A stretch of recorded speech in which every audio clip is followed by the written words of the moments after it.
काय गचाळपणाचा मेकअप करण्यापेक्षा ना तो काढण्यासाठी जरा जास्त कष्ट घ्यावे लागतात. व्हॉट? मेकअप म्हणजे तू खरंच हे सगळं नाटक करत होतीस का?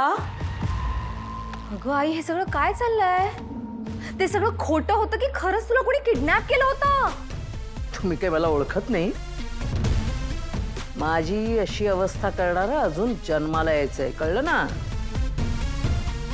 मग खरं सांगशील कुठे होतीस?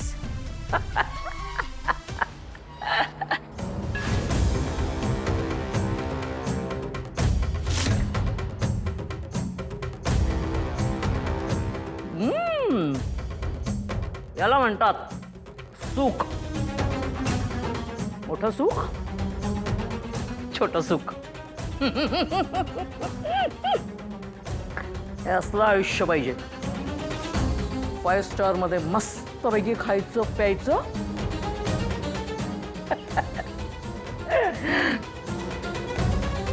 आणखीन माणसाला काय हवं सांगा ना? नजरेला समोर तो असा अथांग समुद्र, आपण असे बसलेलो आहोत, आणि सोबतीला तसं मस्तपैकी खाणं, हे सुख. नजरेला काय हवं आणखीन? मी खरं तर आता तिथे असायला पाहिजे होते. तो म्हातारा गलित गात्र झालेला ICU मध्ये कोमात गेलेला आहे. जगतोय का वाचतोय माहित नाही. आणि म्हातारी वाट बघते. अगं बाई, अगं बाई. ते स्वतःच्या डोळ्यांनी बघण्यामध्ये जे सुख होतं ना, ते मिळत नाहीये. What? Oh my God. Wow, हा वाव. म्हणजे इतक्या दिवस तू 5 स्टार हॉटेलमध्ये एन्जॉय करत होतीस आणि मी इथे तुझी काळजी करत होते. खरंच माझी काळजी करत होतीस? माहितीये मला. तू माझी का काळजी करत होतीस ते. काहीतरी अडलं असणार तुझं. हो, मी तुझीच वाट बघत होते. मला रिश्ता शोधायचंय. ए आणि का जरा तू शांत बस एक मिनिट. तू त्या म्हातारीला असं का म्हणालीस की तो माणूस तुझ्या डोळ्यात आहे वगैरे अँड ऑल? हा, काय चाललंय? तू पाहिलंयस? पाहायचंय? ऑब्व्हियसली बघायचंय आई.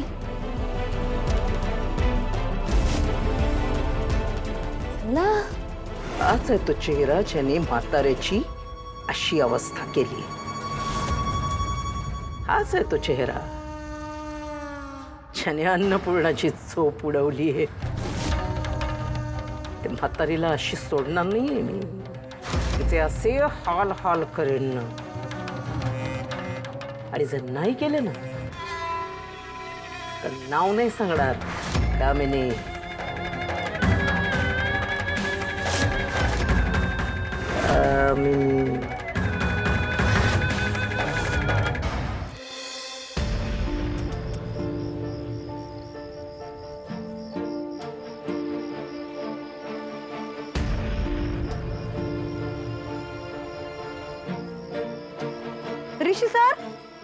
ऋषी सर बघ गेला का नाही पळून?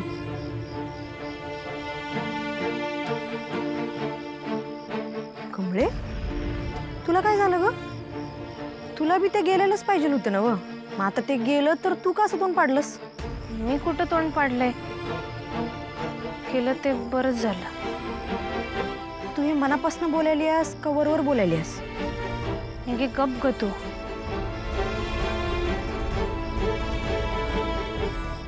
ए कमळे, हे बघ.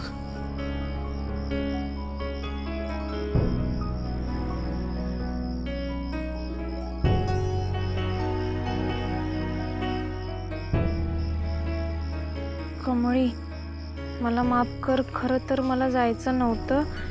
मी इथे राहायचा प्रयत्न केला पण नाही जमलं मला. पण एक सांगतो, तुझ्याशिवाय कसं राहणार माहीत नाही. तू ये मुंबईत, मी वाट पाहतोय तुझी.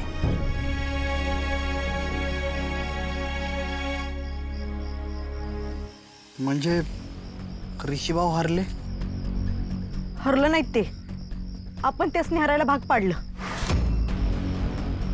आपण त्यासनी मुद्दामून घालवलं. होय की नाही कमळे? नाही निंगे, तुम्ही जे केलंय ते चुकीचं केलंय असं मी नाही म्हणणार.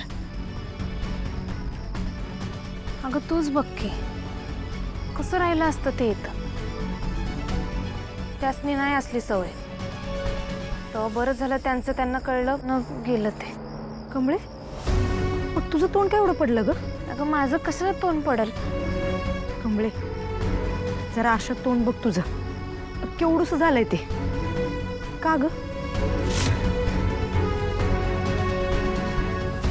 इंगित ते गेल्यात त्याचं वाईट वाटतंय ग मला. खरं आपल्यामुळं आधीच किती त्रास झालाय त्यासनी. त्यामुळे ते गेलं ते बरोबरच झालं असं वाटतंय मला.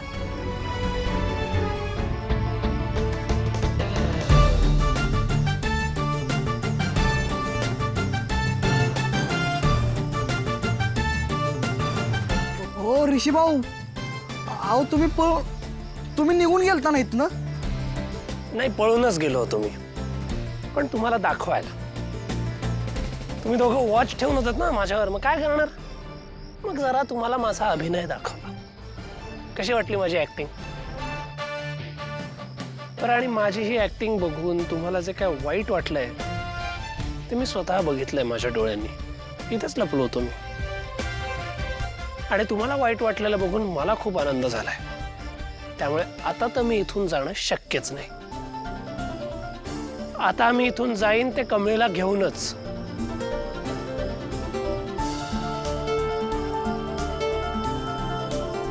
सो टिल देन तुम्ही आता तुमची कामं करा प्लीज.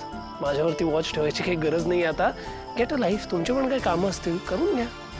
मी ओके, मी करीन मॅनेज. पळून तर मी जाणार नाही, कारण पळून जाणं माझ्या रक्तातच नाही. कमळे, चल जाऊया आपण. यासने राहायचं असेल तर राहून देत. चल निघे. कमळे, चल चल.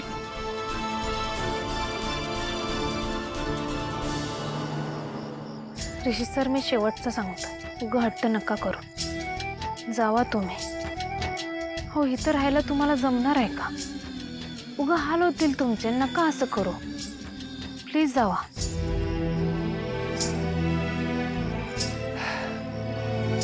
कितीही अडचणी आल्या तरी हार मानायची नाही, असं माझ्या मैत्रिणींनी मला शिकवलंय. मैत्रीण अर्थात कमळी मोहिते.